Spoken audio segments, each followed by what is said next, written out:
it. My name is Trust in Christ, and today is a good day, and today is a great day. Today is a day of the Lord. And we're going to continue where we left off of because last week we covered chapter 11 where we dealt with David's mighty men, and pretty much chapter 11 and 12, well 10, 11, 12 is dealing with David, his men, their battle, pretty much giving credit to the men that helped establish them, because I'll say it like this. When it comes to a nation, it takes men to build a nation. Strong men. You don't see a nation being founded without, God, blessing that nation in the first place to have strong men. And two, you need men that are able to fight. You need men that are able to build. You need men that are able to be protectors, providers, to oversee their wives, their children. You need men. That's how God structured it. God created Adam, and Adam, he named all the creatures in the field. He supervised things, and that's how God's structure is. If you're a man, you have a role. Without families in place, you cannot have a functioning culture, society. Without men that are able to fight, that are strong, you can't protect the country that you built. It kind of puts in, in light, with our country, getting weaker when the men are, feminine, when they're, not trained to be strong, to protect, to provide, to live right, to be godly, to be sacrificial people, that nation always falls. And with David's kingdom that was passed down to Solomon, it came through his bloodshed. It came through the battles that he fought against the enemies of God. Because one thing you see that David was a bloody man, but besides Uriah, all the men that David defeated, they were wicked, all wicked. And guess what? Because of that, God blessed David, God blessed Israel, and God allowed, the men that David killed to be not just typical men, but, Zebulun brought it up, giants, abominable men, men of legend, killed by mere men that God blessed to have strength and might. So that's God that allowed these men to do the, things that are legendary that we talked about last week. You only see in a movie, like you see in the movie where you're in battle and you see one man jump into a crowd of 10, 15, 20 men. Oh, that was David's man. Because I'll tell it to you like this. When you see how sword and warfare plays out in real life, or you held them heavy, sword and battle objects, it's not easy. It's quite easy to die, in most battles. When you look at, I was looking at a documentary of warfare. Most men, they die, out of, regular tools and, head, chest trauma. So a lot of soldiers, they died from being trampled over and ran over, slipping in mud and dying. Most of the men died by their own. It just shows how God worked his wonder through David and his soldiers. So we're going to get started today in 1 Chronicles chapter 12. All right, let me make this a little bigger for you all. Now these are they that came to David to Ziklag, while he yet kept himself close, because Saul the son of Kish, and they were among the mighty men's helpers of the war. They were armed with bows, and could use both the right and left hand in hurling stones and shooting arrows out of a bow. Even Saul's brethren of Benjamin. And remember, Saul, he wasn't any typical man as well. He was a strong, mighty man. And one thing we see when, Saul died, and, that man that lied and said that he, took Saul out of his misery, he's like, you ain't killed Saul. Not too many men can raise their sword against such a mighty anointed man like that. You kill God's anointing, you got to go. So Saul was mighty, And David's men were mighty. They had such strength and such, adapt, ability to fire at both hands. That's great. So one hand was weak. Oh, let me switch to the right side. Let me switch to the left side. We know how that is. When you get tired with your dominant hand, they were able to continue on with their less dominant hand, and we can assume there was no, peel off or any, decay of ability once they switched because of God. All right.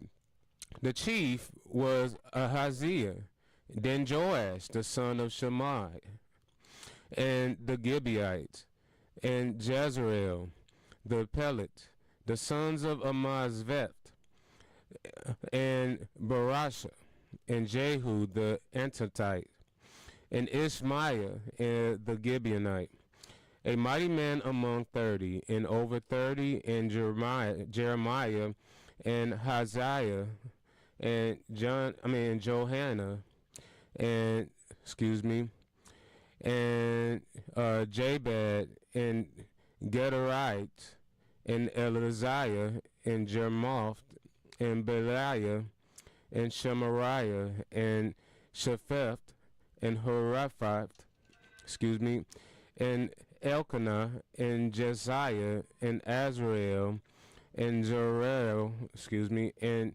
Jobash, and Korathites, and Joel, and Jebiah, the sons of Jeroboam, of Gedor.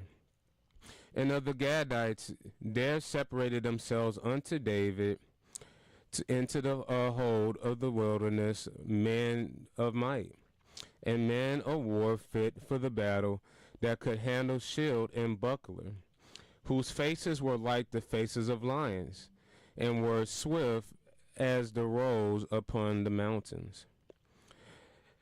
Ezer the first, Obadiah the second, Elab the third, Mesnan the fourth, Jeremiah the fifth, Attai the sixth, Eliel the seventh, Joanne the eighth, Ezbad the ninth, Jeremiah the 10th, Mabaniah the 11th. These were the sons of Gad, captains over the host, and one of the least was over 100, and the greatest over the 1,000. And that's typical in military. And typically, your general, your soldiers, they had to bring their own tools and weapons with them, because pretty much your general paid you. When you look at medieval war, they paid you your share when you had to go out in battle, and you were responsible for pretty much bringing your own sword, your own equipments, unless you were a great general. And typically, generals were made captains over 50s, 100s, thousands, and 5,000. And then if you had a legion of 10,000, you had to be a really rich man, a really noble man. And pretty much in most cultures, the generals ran, the culture, they ran the nations.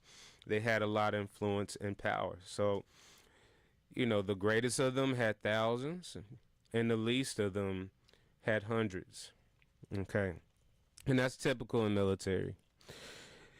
These are they that went over Jordan in the first month, when it had overflowed all his banks. And they put to flight all of them of the valleys, both towards the east and towards the west. And there came of the children of Benjamin and Judah to hold unto David. And David went out to meet them, and answered and said unto them, If ye be come peacefully unto me to help me, my heart shall be knit unto you. But if you come to betray me and to my enemies, seeing that there was no wrong in mine hands, the God of our fathers look thereupon and rebuke it. And that's true. Then the Spirit came upon Amasai, who was the chief of the captains, and he said, Thine are we, David, and on thy side, thou son of Jesse, peace be unto thee, and peace be unto thine helpers. For thy God helpeth thee. Then David received them and made them captains of the band. So pretty much they joined David in his conquest. And there's some of Manasseh to David when he came with the Philistines against Saul to battle.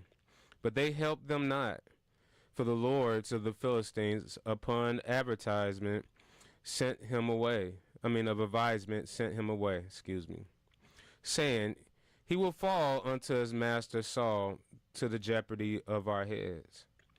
As he went to Ziklag, there fell to him Manasseh, Adnah, Jozabad, Jadiel, Michael, Jehozabad, and Ehud, and Zethai, captains of the thousands that were of Manasseh.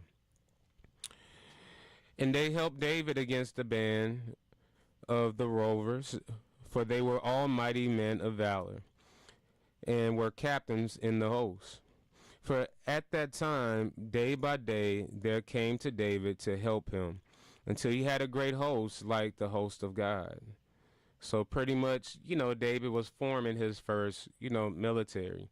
Started out small, and he collected troops, and pretty much, as he was collecting troops out of nothing, while being on the run and while being in refuge, pretty much his army starting out were all men of valor, all men of might, strong men.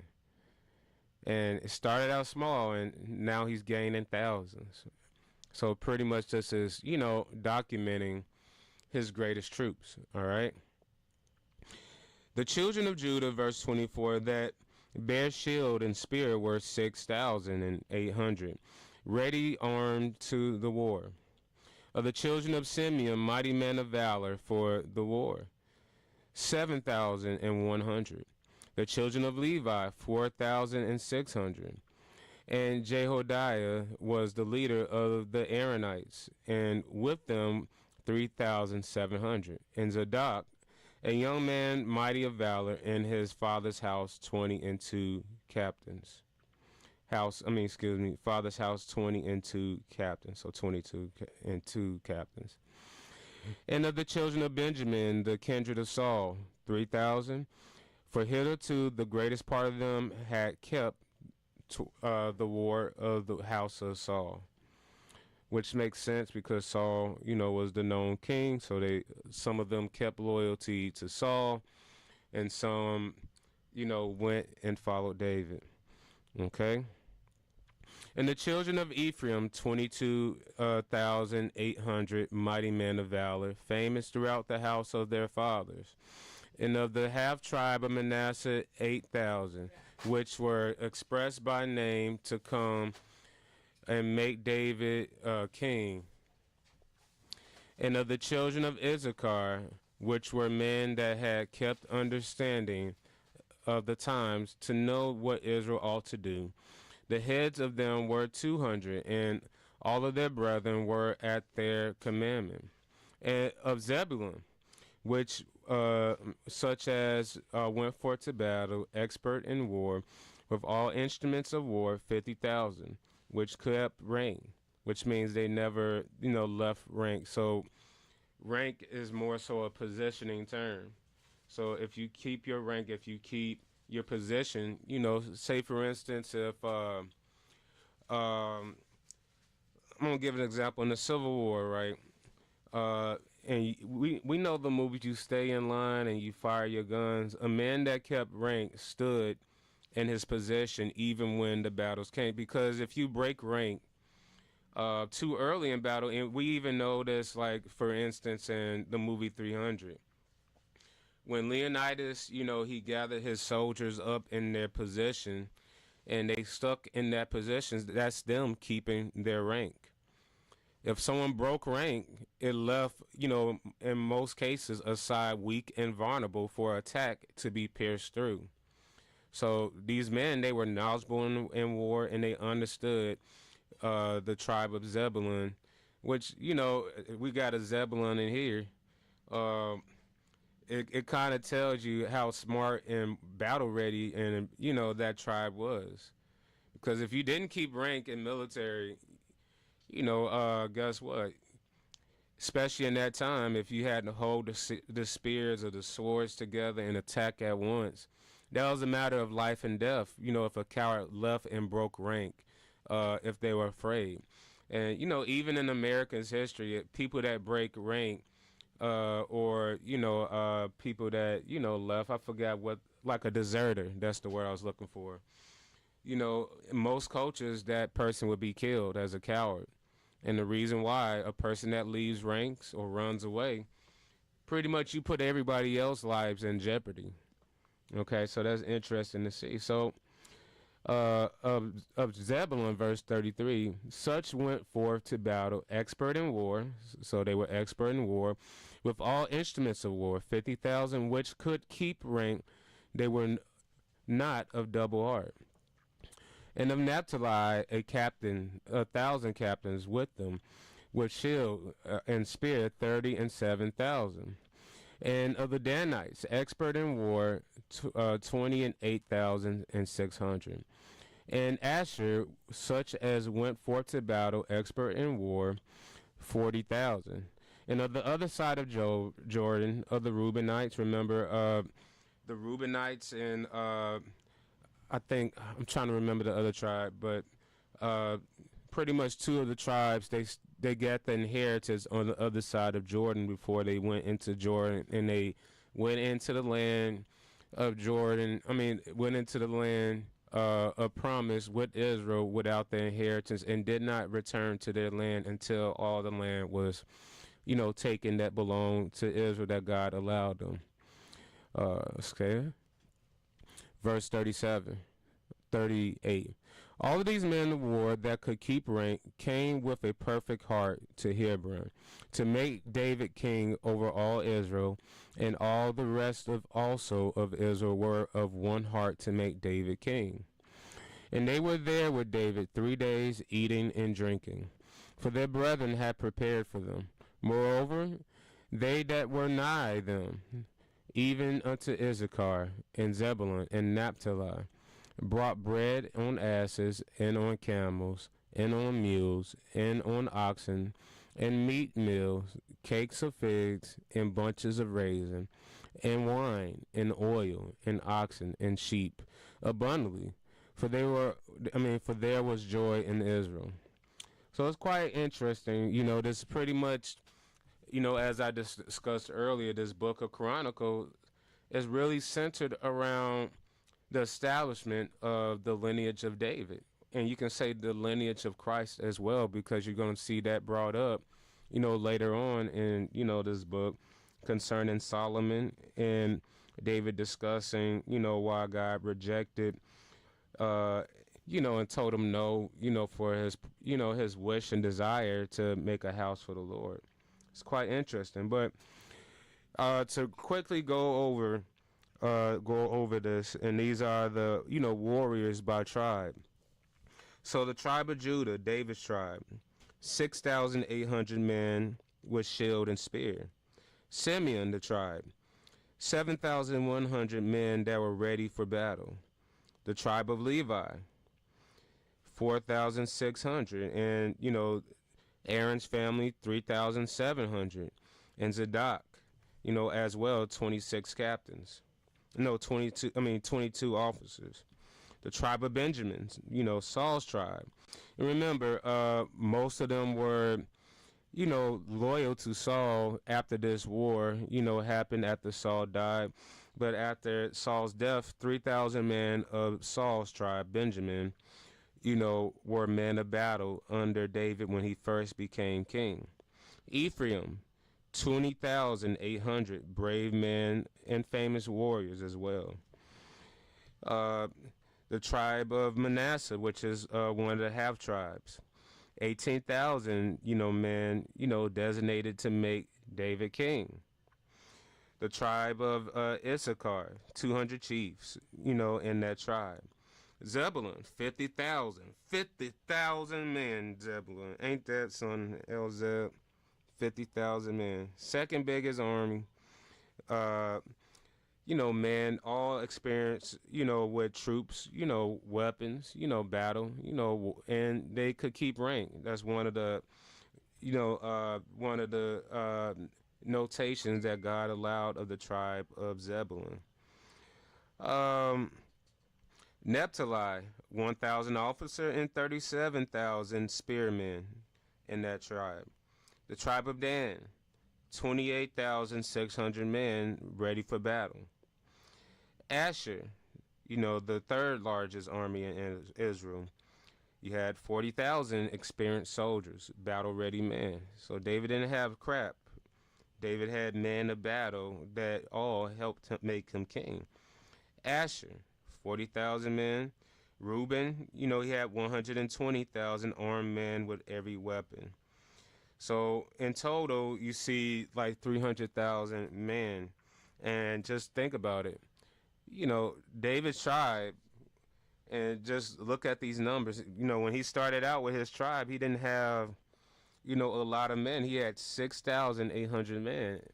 But by the end of his reign, when he did his census, which he shouldn't have did, he had more than all the tribes, before the end of his reign. Look how God took David from nothing into something. Even with Saul came from the least of the tribes before he became king. Because remember, before he became king, the Benjamites were just about wiped out, for the sin that they did to the priest's wife, who they raped all day and night. God pretty much had the Benjamites all the way wiped out, and Saul came out of the least of that tribe. It's quite interesting how God set them up. And God, at this point established Israel, as a nation. And it shows why, strong men are needed. And just think about it. When you don't have strong, godly men in a culture, society, how's that culture going to survive when wicked men come against it? Historically, it always falls. When you emasculate men and when you have women operate out of order, when you have, children being rebellious, that nation always falls down. God put marriage, these things into place, to hold society up. It's quite interesting. All right, we're going to close on that note. Anybody have any questions, comments, or concerns? I had a comment. Okay. Um, just it's a beautiful story about about the whole promise to Abraham. How God told him, just take a look in the sky. We'll make your children so many, it will be so innumerable you can't even count it. Mm-hmm. And it goes from a small nation that started with Abraham to now you have over 300,000 and more people serving in that nation. It's all for the good of the Lord. And, little did I know that I'm surprised that, the tribe that I'm named after had the most people in that army, and they were the most hardened veterans. Yeah. Yeah. But Yeah. They just had the second basically, most, but yeah, they had the most hardened veterans, skilled of all the tribes. yeah. Yeah. What I like And what you we, said, like when you compare when Israel first started out, like just think about it when they left out of the promise. I mean, when they left out of Egypt, they were slaves. They were unskilled. They weren't mm-hmm, war battle or war trodden. They weren't experienced. But when David, was first established king, they had plenty of warriors to defend against each nation. And as we all see, they went to work, under David. They went to work mm-hmm. and did a lot of slaying of God's enemies. Quite interesting. Go ahead, Zeb. I mean, even if they didn't have any training, violence awakened them and, Yeah. forced them to learn how to fight. Because, I mean, you weren't going up against like some rookie army. You were going up against abominations that would love to tear you apart and eat you. That's what the Nephilim did. And these giants were 70 feet tall and they had animalistic features. And not just that, you had advanced armies. And that's why Israel played it smart. and sent out scouts to scour it out because they weren't just going to go a full frontal assault because they were very little.